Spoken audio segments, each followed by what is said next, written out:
নমস্কার, কেমন আছো তোমরা সবাই? আশা করি তোমরা সবাই ভালো আছো আর আমিও ভালো আছি। তো এখন ভোর ৫টার মতো বাজে, ভাত বসিয়ে দিয়েছি আর এখানে দেখো আমি নান বানিয়ে নিয়েছি। তো এগুলো বানিয়েছিলাম প্রায় ৪টার দিকে উঠেছি, তখনই নানগুলো বানিয়ে নিয়েছি। আর এই দেখছো সকাল, এটাই আমার আজকে দিল্লির শেষ সকাল। একটু পরে আমরা এখান থেকে বেরিয়ে যাব মেট্রো ধরার জন্য, যেহেতু আজকে আমার বাড়ি যাব।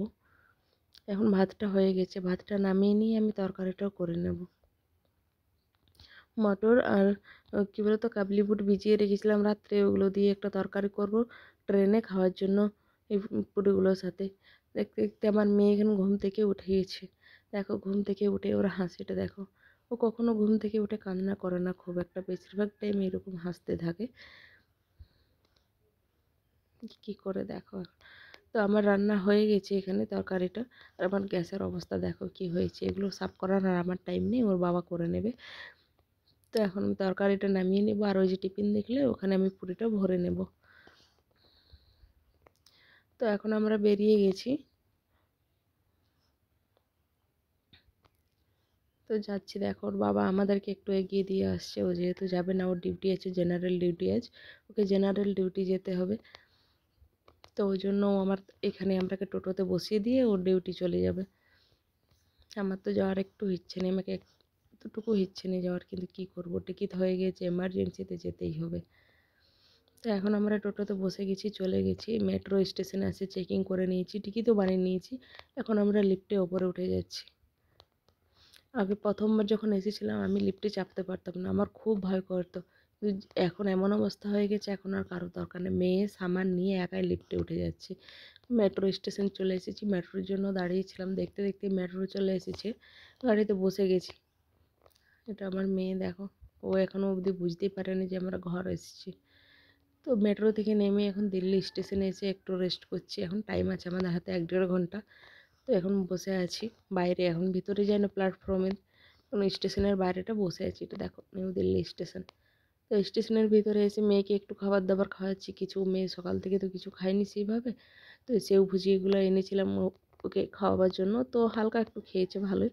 আর এনেছিলাম ওর জন্য ভাত আর আলু ভাজা। তো এখন দেখছো এখানে বসে থাকতে থাকতে একটা মানে বয়স্ক করে খুবই, তো ও টেডি বিগ ছিল। তো এগুলো আমরা দুটো নিয়েছি, আমার মেয়ে ব্লুটা খুব পছন্দ, ওইটা ওর নিজের পছন্দের নিয়েছে, মানে ওটাও ধরেছে আর ও ছাড়েই না।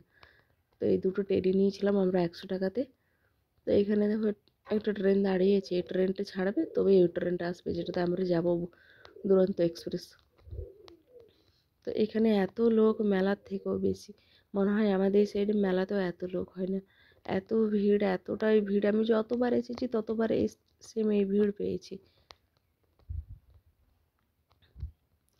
তো এখন আমরা ট্রেন চলে এসেছে 12টা 40-এর একটু পরে এসেছিলো, 45 থেকে 50-এর দিকে ট্রেনে উঠে গেছি। এখন আমরা বাড়ি চলে যাব। আমরা কিন্তু বাড়িতে কাউকে জানাইনি যে আমরা আসছি বলে, কেউ জানে না, কেউ না, শুধু আমরা তিনজনেই জানি, আমার বর, ভাই, আমি আর আমার মেয়ে। আমরাই জানি যে আমরা বাড়ি যাচ্ছি বলে। কিন্তু আমরা এখন নেমে গেছি প্রায়, আমরা তো 12টার দিকে চেপেছিলাম, ওই 12:30টার পর 40 থেকে 45 দিকে, আর এখন নেমে গেছি ভোর ওই 4:30টার দিকে। নেমে এখন তো এদিকে অনেকটাই অন্ধকার আছে, সকাল হয়নি, তো স্টেশনে একটু বসবো। তো এখন একটু সকাল সকাল হয়ে গেছে, একটু দেখা যাচ্ছে। তো ভাইকে মিষ্টি আনতে পাঠিয়েছিলাম, ভাই মিষ্টি নিয়ে চলে এসেছে। এদিকে টোটো বুক করেছিলাম, টোটো চলে এসেছে। এরপর আমরা সব কিছু সাজিয়ে নিয়ে চলে যাব বাড়ি। অনেক দিন বলবো না, প্রায় 1-1.5 মাসের পর কিন্তু লাগছে মনে হয় অনেক দিন, কত বছর দেখিনি সেরকম লাগছে। তো এই হচ্ছে আদ্রা স্টেশনের বাইরেটা। দেখো এখন সকাল টাইম না, খুবই ফাঁকা, কিন্তু আর একটু বেলা হয়ে গেলে এই রাস্তাটা আর এরকম ফাঁকা পাওয়া যাবে না। আগে এগুলোতে অলিতে গলিতে মানে ঘুরতাম, টিউশন যেতাম, যে কোনো কাজে আদ্রা আসতাম, ছোট বড় সব কাজে।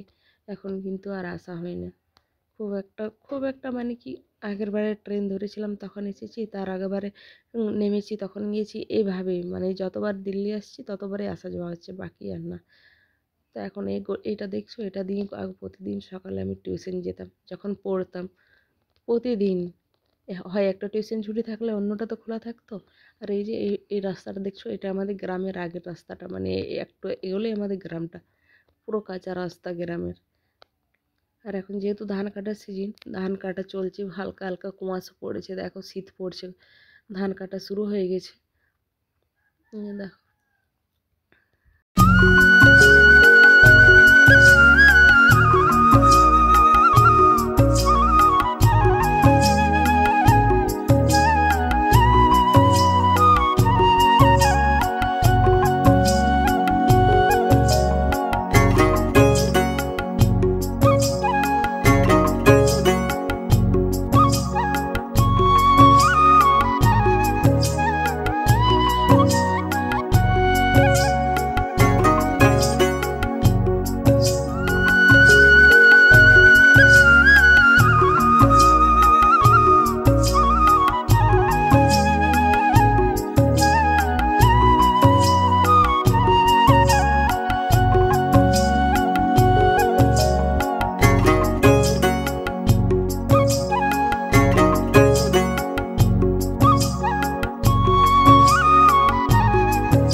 তো এখন আমরা নেমে গেছি, নেমে বাড়ি চলে এসেছি।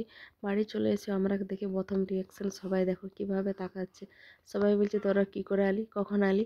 তো আগের দিন রাতে যখন ফোন করে তখন আমরা বলেছিলাম যে আমরা বাজারে আছি, আর ভাই বলেছিল ও ডিউটিতে আছে।